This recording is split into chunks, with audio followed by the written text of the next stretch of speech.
Hello,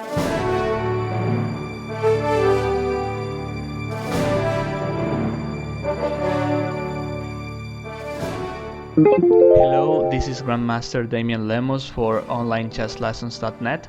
In this video I'm gonna analyze a game of round 3 between Grandmaster Magnus Carlsen against Grandmaster Van Wely. So let's get started. Here white opens the game with c4, which is the English opening, but as you'll see we'll get a King's Indian defense. Here usually black plays d6 to stop the e5 advance. Bishop e2. Well, here we can make a stop to say that the most popular move for white is knight to f3, and he can also try f3 to support white's center and trying to create an attack at kingside in the middle game. This f3 is called the Samish variation. But this bishop e2, what I like about this move is that it's quite flexible for white. As you'll see after castle here, we can try bishop c5, which is the Aberbach variation. And the point of this move is that we are stopping e5. Let's see what happens if black plays e5 here. We can just take, and after black takes we can play this, and here knight d5, it's winning this change since the knight on f6 it's under a pin, and if black protects it, then we can just take on c7 and then we win the a8 rook. So and that is why black can't play e5 right now. If he wants to play e5, he needs to prepare it by playing something like knight a6, which is the main move, by the way. Here we'll see that e5 is possible now if we play knight a6 first. If white tries this again, here after knight e5, black will only play rook d7, defending the knight on f6, and the c7 pawn is protected as well. So that is why this line is not working for white. And I have some experience in King's Indian. After this knight a6, we can play e5, or we can also try playing queen e8 as black to push e5, and then we stop the queen's trade. This is interesting as well. If you are a King's Indian player and you want a weapon against this Aberbach variation, I strongly recommend you study the knight a6 line. In this game, black plays c5, which is a kind of Benoni move, right? Black usually plays c5 in the Benoni defense, and white usually advances. d5 here, it's winning a lot of space for white. So this is great, and I would like to share a concept before continuing analyzing this game. When you have more space, like white here, what you have to do is you have to try to keep pieces on board, and on the contrary, if you're lacking space, you have to look for tradings. So if you trade a couple of pieces and you're lacking space, then the pressure is gonna be less. Okay, now let's see the game. After e6, white plays queen d2, e takes, and white takes with the e pawn, which is very interesting. If he takes with the c pawn, this is how white retakes usually in the Benoni opening. Problem here is that black may have some counterplay playing a6 plus b5, and if we take this way, we still have the same space advantage, and we stop all black's ideas like a6 and b5. It's great to stop our opponent counterplay. So here black plays queen b6, knight to f3, We are about to finish development as white. And black plays bishop f5. This is not only a development move, I guess he wants to play knight e4, so he trades a couple of pieces. Rook e8, it's an alternative. White can castle, and if he plays knight e4 now, we can take. And here we can simply play this, the rook should go back. I think there's no need to defend the b2 pawn in this position, since black is lacking development as well, so something like rook f e1 should be great. We have a lot of threats, and these pieces are still sleeping at queenside, so our huge development advantage should give us some advantage here. So that is why I think here, instead of rook e8, which is the natural move, bishop f5, it's better. And white here plays knight to h4. If we castle here, I guess knight e4 is great. And after this, black gets two powerful bishops. I don't see how white can defend the b2 pawn. And what is more, now the space disadvantage is not a big deal. I mean, I feel black is comfortable here, so that is why knight h4, it's a nice improvement if we compare this with castle. First of all, we attack this bishop, and after knight e4, now we'll see Carlsen idea. Knight takes, bishop takes, and simply f3. This bishop here is kind of trapped. He'll have to come to f5 sooner or later, and then we are gonna take it, and we'll destroy black's pawn structure at kingside. So Van Wely takes on b2. Let's try to see an alternative here. If black plays h6, trying to deviate bishop c5 and queen d2, white can still take. I think this variation is important to see. And here white can simply castle. He's up in development. He's got a strong attack here as well. For instance, queen takes e2, rook a e1, attacking the bishop. And here black is moving the queen only. This should have a punishment. And after knight takes c6, well, here we just made him. Otherwise, we take the queen too, so only move here instead of taking the bishop. Black has to play this one, but the bishop here is not great. We can simply come back with the queen. Only move is queen f6, I guess. And here, well, we know that the bishop is much stronger than the knight, especially in the open position, so here, apart from b file, which is great, we can push f4 plus f5, opening black's king position. So I think this position is much better for white too. So let's see the game. Queen takes. Here white plays rook c1, which makes a lot of sense. What happens if we take the queen? Well, he'll take on b2. Then our rook is in trouble. If we play something like rook d1, then he'll play bishop c2, and he'll end up taking our rook anyway, so we can't take on b2 with the queen because we lose the rook. But we can play rook c1, and then black has the problem of where to place this bishop e4, and he has to play bishop f5. White takes it, and after she takes, now we are gonna play a pre-endgame with a lot of advantages, such as the f5 pawn, which is quite weak. b7 pawn, it's weak too, especially here.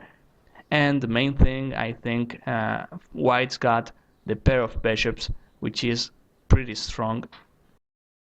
So black has to move the bishop.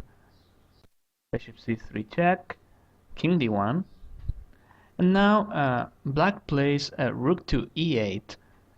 Well, I mean, this pawn is under attack, but black prefers to defend in an active way.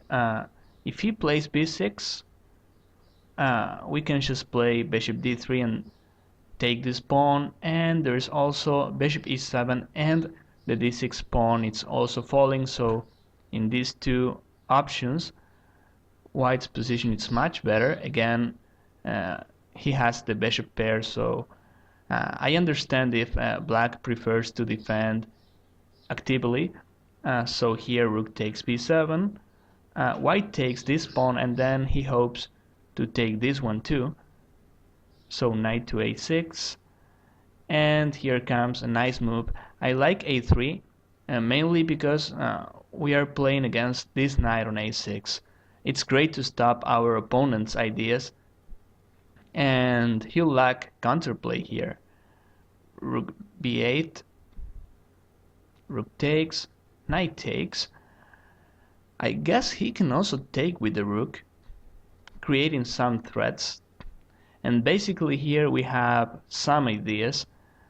First one we have to analyze here, it's king c2, attacking the bishop, but then black can do something like this, and the rook is active, although I still feel white is much better. The other one would be bishop d3, but this is allowing rook b2, or the last option, I think it's bishop c1, controlling black's entries, and then we should follow bishop d3, and then little by little improve our position, control the b file, and then take this pawn. I think as black can protect the f5 pawn, if we take it, plus we have the advantage of the bishop pair, this endgame should be won. I think that we have to trade this pair of rooks too. Once the rooks are traded off, then the endgame is clear, since again black is full of weaknesses, and our king can also try to enter black's position at queenside. So knight takes b8, bishop d3. See how the bishops are working well here, stopping all black's entries in the center, right? Not kingside yet. Well, he can try to enter at queenside, but as we saw, if we play bishop c1, then everything is under control. So black plays knight d7, and here we have the chance of taking on f5, although he'll get some counterplay at the c4 pawn. I don't think rook e5 is a try here because we can just play c4. But anyway, if we realize that this f5 pawn is falling sooner or later, there's no rush to take it right now. We can play king c2 first, improving our position. This bishop on c3 was kind of annoying, so it's great to push it back. And when he plays bishop d4, now rook b1. The point of this move, apart from trying to play rook b7, is that he'll have to play knight b6 now. And this knight here, it's blocking the b file, but now we don't have to worry about knight e5 anymore, because this knight, it's defending the b file only. And bishop f4. See, and now our goal is to take this pawn successfully, and right now we can't because our bishop is also defending the c4 pawn. So white plays bishop f4, attacking this one, and black plays bishop to e5. He can also try playing something like rook d8, which is defending the d6 pawn, but then if we play this one, defending the c4 pawn, then I think we can take this pawn in the next move, because c4 it's fully protected. If he tries something like rook b8, Then we can just take the d6 pawn and we just thread the rook. We can take this pawn later. I think this is absolutely winning for white. So as I said, if this pawn is false, and then there's no counterplay for black at all here. I think bishop e5 is the best try. And here white plays rook e1. As we said before, I think that if we trade rooks here, then the endgame is clear. This pawn is falling sooner or later. We have some chances of making progress at queenside, and also the d6 pawn it's quite weak. So yeah, black plays king g7, and here comes a very nice idea from white, bishop g3. White threats f4, and then we'll get our rook trade soon. He has to play rook e7, so he's prepared to play bishop f6. Before continuing with the game, I would like to say that a move like this one is not that great because, for instance, he can play something like this. I think this should still be better for white, but actually I'm not that sure. You know, if we take, he'll take on c4, then he'll play knight d6, blockading the d5 pawn. As you know, knights are the best blockaders of passed pawns. So, I mean, despite having a passed pawn here like d5, it's gonna be quite easy for black to block it, so I don't think this is the spirit, since the d6 pawn is also weak. By taking on e5, we are just improving black's pawn structure, so there's no sense. Bishop g3 is much better. He plays rook e7, f4, bishop here, and now we trade rooks. And we are about to take this pawn. But first white plays bishop e1. Such a great move, stopping all kind of counterplay by black. And if he plays king g6 here, we'll just play g4, pinning this pawn, and we are taking it.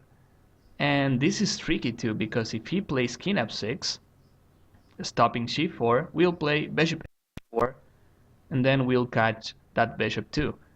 So after bishop e1, he plays h5, and here white plays g3, which is great. Again, there's no need to play it quickly. Sometimes slow playing it's great too, like here, stopping all kind of counterplay. And this pawn it's gonna fall. Again, he plays bishop f6, king b3. Now we defend the pawn on c4, and we attack this one. When he plays king g6, white just plays h3. The idea is to play g4, and as we said, f5 is falling. Here black resigns, which is, I mean, I understand, because there's no way to stop g4, and once f5 is falling, then there's no sense to keep playing.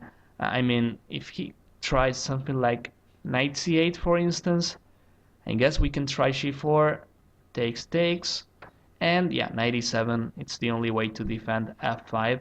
That was the idea of knight c8. But here we had to realize that we can keep the position like this as white. I mean, we don't have to take. For instance, if we white, black won't take on f5, because then the knight it's under a pin, but he can try something like this, and then the king also comes, creating some counterplay. I guess we don't have to take. We can just bring the king to take the a7 pawn, or why not, we can also use the bishop, since this knight it's overloaded defending f5. The knight can't do anything else, and black can't improve here. this pin is just crashing. So again, I understand if black resigns here because this looks too simple, and we have to see again that the power of the bishop pair is quite strong in open positions and in endgames as well. So this was indeed a very nice positional game as well. This knight h4 followed by f3 in the opening, it's really interesting. I I'm not surprised if White had this prepared before the game, but it's a really nice plan. And well, I hope you enjoyed this game so far. The way White played it, the positional way White played this endgame. And again, I think this is a very nice example of how to play, stopping Black's ideas, our opponent's ideas. So I'll see you in next videos and have fun.